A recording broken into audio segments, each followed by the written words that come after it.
金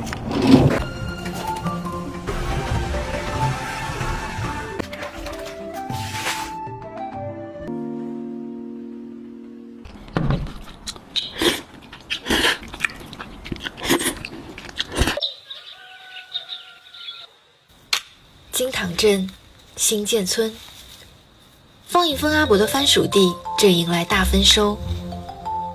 作为人们生活饮食的重要作物，从破土而出的那一刻起，它将正式开始它的百变之旅。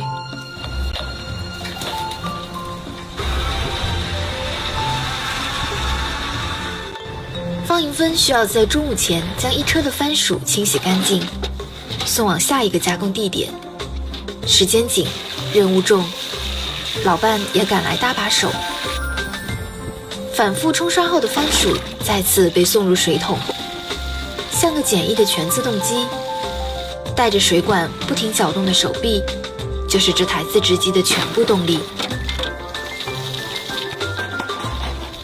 第一道变装结束，褪去尘土，番薯以它真正的面貌短暂地展示在我们面前。轰鸣的机器声中是第二道变装工序，在高速运转的离心力作用下，番薯被刀网强力粉碎出浆，沙袋会过滤掉少量剩余的残渣，重力作用下，固体颗粒由于密度一般高于液体，会慢慢向下沉淀，从而在缸内底部形成粉块。沉淀后得到的粉块仍需反复加水、搅拌，再沉淀。10余天后就会得到一块洁白无瑕的番薯淀粉。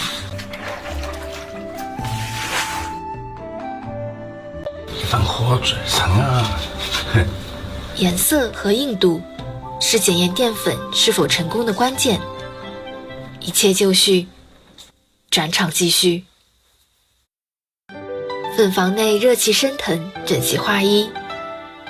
搅拌均匀后的粉浆一勺接一勺倒入笼屉，经高温蒸熟凝固成块，冷却后削制成丝。至此，这些番薯终于结束了它的变装之旅。最后一道工序由初冬的暖阳和微风接手，在泥土中沉默生长，一朝破土，散尽能量。这也许就是土地的力量。他们相信土地的力量，也坚守自己的味道。从不惧平淡是它的底色，因为万物皆是它的风味。